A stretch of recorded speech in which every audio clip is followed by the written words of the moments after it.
করতে হবে। আপনারা যারা এই জায়গায় আছেন প্রত্যেকটা মানুষের কি একটা পরিবার আছে কিনা? আপনারা সবাই পরিবারের জন্য প্রতিনিয়ত চাল ডাল তেল আটা ময়দা সুজি এগুলা পারচেজ করেন কিনা?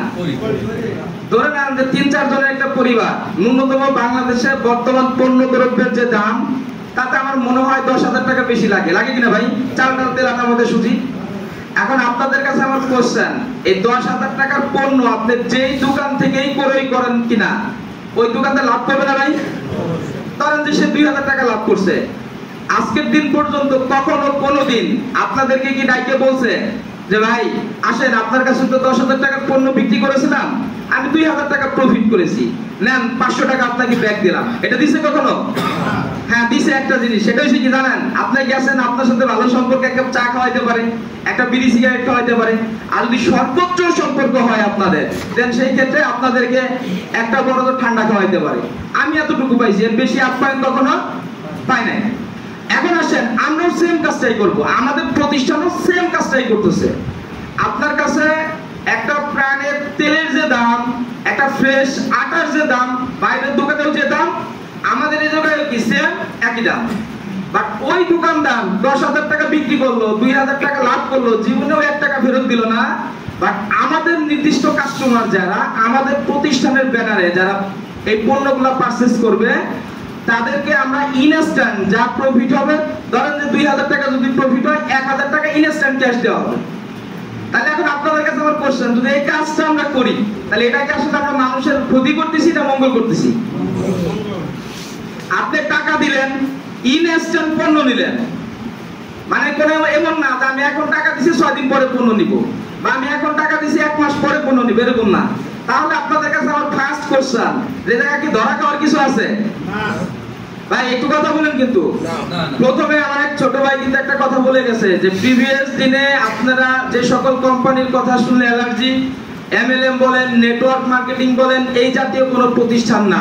প্রথমে একটা মেসেজ আমরা ক্লিয়ার করছি, কারণ আপনারা হয়তো কিছুক্ষণ পরে বলবেন যে ভাই এটা ডেস্টিনির মতন, এটা নিউ এর মতন, এটা এক ম্যাগজিমের মতন, এটা ইউনিপি টুর মতন, আরো যদি কিছু প্রতিষ্ঠান থাকে আপনারা বলতে পারেন, বাট এই জাতীয় কোনো কিছু না। প্রথম বিষয়টা ক্লিয়ার করলাম যাতে এই কেন্দ্রিক কোনো চিন্তা আপনাদের মাথায় না থাকে। এখন আসেন আমাদের ব্যবসায়িক পলিসি কি, তার মানে আমাদের নির্দিষ্ট যদি কাস্টমার হয়, যেমন ধরেন যে আপনারা কি কেউ কখনো ঢাকা থেকে মিনা বাজার বলেন, আগরা বলেন, এই সমস্ত জায়গা থেকে বাজারে করছেন? কেউ দেখবেন ওই জায়গায় যারা নির্দিষ্ট মেম্বার ওদের একটা পিবি দিয়ে আছে, ওই পয়েন্ট হলে ওটা একটা নির্দিষ্ট মেম্বার হয় এবং যাই কেনাকাটা করে ইনস্ট্যান্ট একটা ডিসকাউন্ট পায়, এটা পায় পয়েন্ট হিসাবে। বাট আমাদের কি আসলে গ্রামের মানুষ পয়েন্ট চিনে বলেন? না। তাহলে টাকা চিনে না। তাহলে আমাদের সিস্টেম হইছে যে আমরা ইনস্ট্যান্ট টাকা দেব, আমরা কোনো পয়েন্টের কারসাজি রাখবো না। কারণ আপনি দেখবেন আপনাদের এই কালীগঞ্জে বাটা আছে কিনা, বাটা অথবা অ্যাপেক্স আছে কিনা, দেখবেন বাটা থেকে আপনি কোনো পণ্য পারচেজ করলে আপনাকে পয়েন্ট দেয়। আসলে কি পয়েন্ট আমরা কাজে লাগাইতে পারি? না। যদি টাকা দিত সেটা ৫ টাকা হোক বা ১০ টাকা হোক, ওটা কিন্তু আমরা ইনস্ট্যান্ট নিতে পারতাম, ঠিক কিনা? বাট আমাদের কথা হচ্ছে আমরা মানুষকে দেব কিন্তু ধোঁকা দিয়ে দেব না। কারণ আমাদের ব্যবসায়িক কৌশলটা হচ্ছে একজন মানুষ ১০ টাকা পাইছে বা সে ইনস্ট্যান্ট নিয়ে যেতে পারবে, মানে তার কাছে আমরা তাকে দেব, আবার একটা টেকনিকে টাকা আমার কাছে আটকায় রাখবো, এমন কোনো সুযোগ আমাদের প্রতিষ্ঠানে নাই। যার জন্য সকল প্রতিষ্ঠান বাংলাদেশের যত ই-কমার্স বলেন, অ্যাফিলিয়েট বলেন, সবাই পণ্য বিক্রির ক্ষেত্রে পয়েন্ট ব্যবহার করে। একমাত্র আমাদের প্রতিষ্ঠান বিএক্সি ওয়ার্ল্ড যারা টাকা ব্যবহার করে, মানে ডিসকাউন্টটা হচ্ছে টাকা, যাতে ইনস্ট্যান্ট সে দিতে পারে। এই হচ্ছে একটা বিষয়। এখন আসেন আপনাদের কাছে আমার একটা কোশ্চেন, একটা মানুষ যদি ব্যবসা করতে যায়, যদি সে ঝালমুড়ির ব্যবসা করে, তার মূলধন লাগে কিনা? লাগে না? ন্যূনতম তার ৫০০-১,০০০ টাকা মূলধনের দরকার।